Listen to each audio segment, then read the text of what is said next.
এই মুহূর্তে ঢাকা শহরের আবহাওয়া এবং বৃষ্টি পরিস্থিতির আরও খবর জানবো। সেই খবর জানাতে রাজধানীর মিরপুর এলাকা থেকে যোগ দেবেন আমাদের সহকর্মী সৈকত খান। সৈকত, আপনাকে দেখতে পাচ্ছি যে মিরপুর 10-এর দিকেই হয়তো আপনি অবস্থান করছেন। তো এই দিকে আসলে বৃষ্টির পরে জনভোগান্তিটা কেমন হলো? যদিও বৃষ্টিটা স্বস্তির ছিল, তারপরও রাস্তাঘাটে যানজট পরিস্থিতি আসলে কেমন দেখছেন এই মুহূর্তে?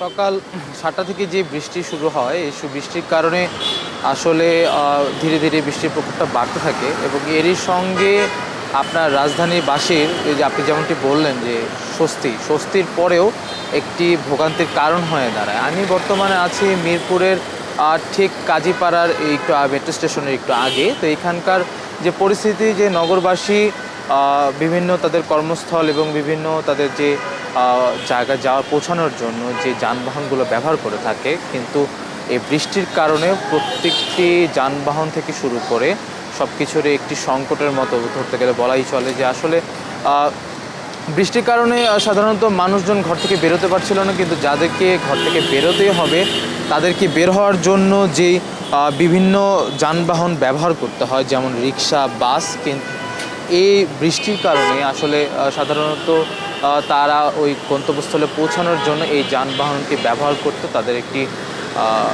বিড়ম্বনায় দেখা চলে। আবহাওয়া অধিদপ্তরের সাথে আমরা সকালবেলা কথা বলার পরে জানতে পারি যে তারা আমাদেরকে জানান যে সকাল 7টা থেকেই এই বৃষ্টির যে প্রকোপ এটি 6 ঘন্টা নাগাদ এটি চলতে থাকবে। তাই এখন বেলা গড়িয়ে 11টা বাজে।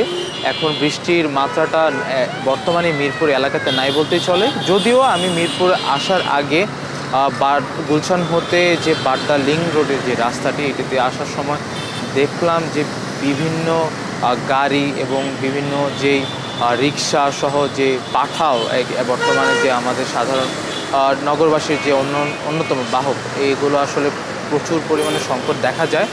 অপরদিকে আমি বাড্ডা হতে যে কোয়েল বিশ্ববিদ্যালয়ের যে রাস্তাটি, এই রাস্তাটি প্রচুর পরিমাণে জ্যামজট সৃষ্টি হয়, কারণ আমরা সকলেই জানি যে ওই রাস্তাটি আসলে ঢাকার মধ্যে একটি অন্যতম সড়ক এবং ব্যস্ততম সড়ক। একই একই সঙ্গে এই ব্যস্ততম সড়ক হওয়ার কারণেও এক এক জায়গায় বৃষ্টির কারণে, বৃষ্টির প্রকোপের কারণে যে যানজট সৃষ্টি হয় এবং কিছু কিছু জায়গা খালি থাকলেও কিছু কিছু জায়গার মধ্যে বলতে গেলে মানুষজন যানবাহন চলতে পারছিল না, যেহেতু বৃষ্টির কারণে একটি অলস সকালে পার করলো নগরবাসী, কিন্তু ভোগান্তি আসলে বলতে গেলে চরমে পৌঁছে গিয়েছে। তো এই ছিল মিরপুর থেকে আমার কাছে সর্বশেষ। সৈকত, আপনাকে ধন্যবাদ।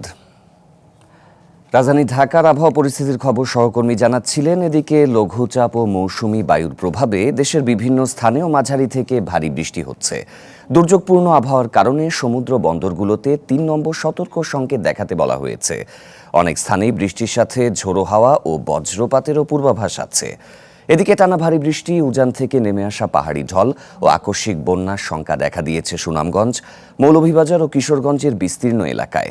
কোথাও বাঁধ বা সড়ক ভেঙে হাওরে পানি ঢুকছে, কোথাও নদ নদীর পানি বেড়ে প্লাবিত হচ্ছে নিম্নাঞ্চল। এতে হাজার হাজার হেক্টর জমির পাকা ও আধা পাকা বোরো ধান তলিয়ে যাওয়ার ঝুঁকিতে আছে। এমন পরিস্থিতিতে শেষ মুহূর্তে ফসল রক্ষা নিয়ে দিশেহারা হয়ে পড়েছেন কৃষক। গাজীপুরে সকাল থেকেই থেমে থেমে হচ্ছে বৃষ্টি। এতে সবচেয়ে বেশি বিপাকে পড়েছে শিক্ষার্থী ও কর্মজীবী মানুষ। এছাড়া বাগেরহাট, গাইবান্ধা ও মানিকগঞ্জেও গুঁড়ি গুঁড়ি বৃষ্টি শুরু হয়েছে।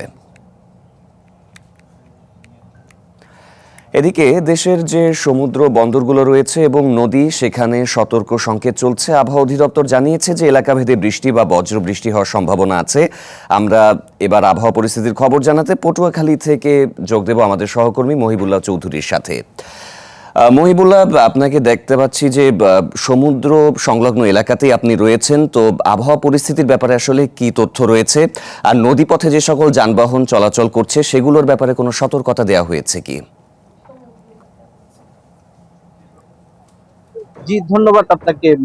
বজ্র মেঘ এবং আহ, বঙ্গোপসাগরে যে বায়ুচাপের তারতম্যের আধিক্যের প্রভাবে গতকাল থেকেই কিন্তু উপকূলীয় জেলা পটুয়াখালীতে আহ বৃষ্টি চলমান ছিল। এখন বর্তমানে আকাশ কখনো মেঘ, কখনো রৌদ্র উজ্জ্বল রয়েছে। থেমে থেমে বৃষ্টিপাত অব্যাহত রয়েছে। আমরা যদি আবহাওয়া অধিদপ্তরের পরিসংখ্যানটা বলি, যে গত 24 ঘন্টায় পটুয়াখালী আবহাওয়া অধিদপ্তর 92 মিলিমিটার বৃষ্টিপাত রেকর্ড করেছে, এবং পটুয়াখালীর কলাপাড়া যে আবহাওয়া অফিস রয়েছে সেখানে কিন্তু 114 মিলিমিটার বৃষ্টিপাত রেকর্ড করেছে। এছাড়া যদি আজকের সকালের কথা যদি বলি, সকাল থেকেই কিন্তু উপকূলীয় জেলার যে সকল এরিয়া রয়েছে সেখানে কিন্তু কখনো মেঘ, কখনো রৌদ্রোজ্জ্বল, কখনো থেমে থেমে ঝিরিঝিরি বা গুড়ি গুড়ি বৃষ্টিপাত অব্যাহত রয়েছে। এবং আপনি জানতে চেয়েছেন যে নদী বন্দরের কথা। নদী বন্দর যেহেতু আহ, আহ, উম, আধিক্য বিরাজমান রয়েছে, সেখানে কিন্তু পটুয়াখালী নদী বন্দর থেকে 1 নম্বর সতর্কতা সংকেত জারি করেছে আবহাওয়া অধিদপ্তর, এবং পটুয়াখালীর যে সকল নৌযান রয়েছে সেটি কিন্তু সচল রয়েছে। যেহেতু তেমন বড় ধরনের কোনো সংকেত নেই, এই কারণে কিন্তু নৌযানগুলো স্বাভাবিকভাবেই কিন্তু চলমান রয়েছে। এবং পটুয়াখালীর পায়রা যে সমুদ্র বন্দর রয়েছে, পায়রা সমুদ্র বন্দরকে কিন্তু 3 নম্বর সতর্কতা সংকেত জারি করেছে আবহাওয়া অধিদপ্তর। আমরা একজন সিপিবি সদস্যের সাথে একটু সিপিবির একজন সদস্যের সাথে একটু কথা বলতে চাচ্ছি, রাকাই হোসেনের সাথে। আপনি একটু জানাবেন যে উপকূলের সার্বিক চিত্র, আপনি তো প্রতিষ্ঠিত ছিলেন। জি, আমাদের এই উপকূলীয় অঞ্চলে এর আগে আমরা কখনো এত তীব্র বজ্র বৃষ্টি আমরা আগে কখনো দেখিনি।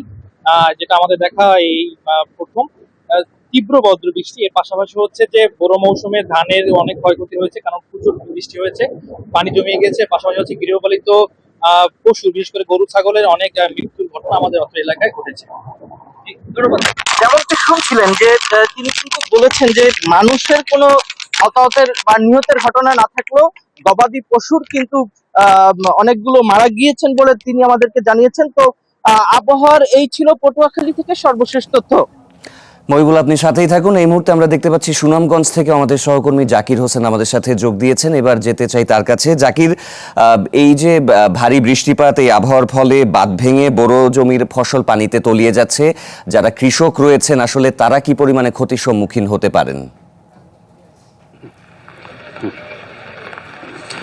দেখুন, বন্যা পূর্বাভাস ও সতর্কীকরণ কেন্দ্র যে পূর্বাভাস দিয়েছিল সে অনুযায়ী আজকে ভোররাত্র থেকে কিন্তু মুষলধারে বৃষ্টিপাত হচ্ছে, অর্থাৎ সুনামগঞ্জ তথা ভারতের চেরাপুঞ্জিতে কিন্তু বৃষ্টিপাত হচ্ছে, যার ফলে সুনামগঞ্জের সুরমা নদী গত 24 ঘন্টায় প্রায় 56 সেন্টিমিটার বৃদ্ধি পেয়েছে। আপনাকে যদি আমি একটু দেখাই, আমি এই মুহূর্তে রয়েছি সুরমা নদীর তীরে। আর আপনি যেমনটা বলছেন, আসলে এই মুহূর্তে আমরা সুনামগঞ্জ জেলার বেশ কয়েকটি হাওরে দেখেছি বাঁধ লিকেজ করে বা বাঁধ উপচে কিছু পানি প্রবেশ করছে। আর এছাড়াও সবচেয়ে বেশি সমস্যা হচ্ছে অতি বৃষ্টির কারণে কিন্তু সুনামগঞ্জের যে হাওরগুলো রয়েছে সেই সব হাওরে জলাবদ্ধতা দেখা দিয়েছে।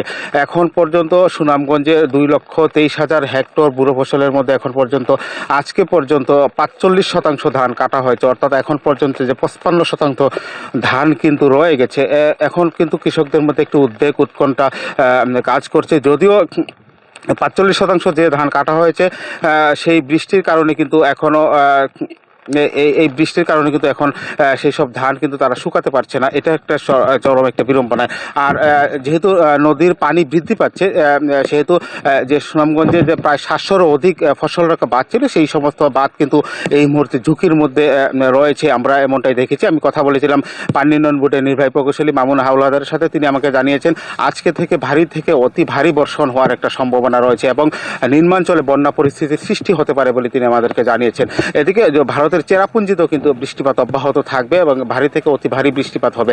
আর ভারতের চেরাপুঞ্জিতে যে বৃষ্টিপাতটা হয় সেই বৃষ্টিপাত কিন্তু সুনামগঞ্জের চেলা নদী এবং সুরমা নদী হয়েই কিন্তু এইদিকে প্রবাহ হচ্ছে, যার ফলে সুনামগঞ্জের কৃষকরা কিন্তু এখন আর ভালো নেই বলা যায়। যতক্ষণ পর্যন্ত না বৃষ্টি না থামবে ততক্ষণ পর্যন্ত আসলে কৃষকের মনে স্বস্তি আসবে না। এই ছিল সুনামগঞ্জ থেকে হাওড় অঞ্চলের সর্বশেষ খবরাখবর।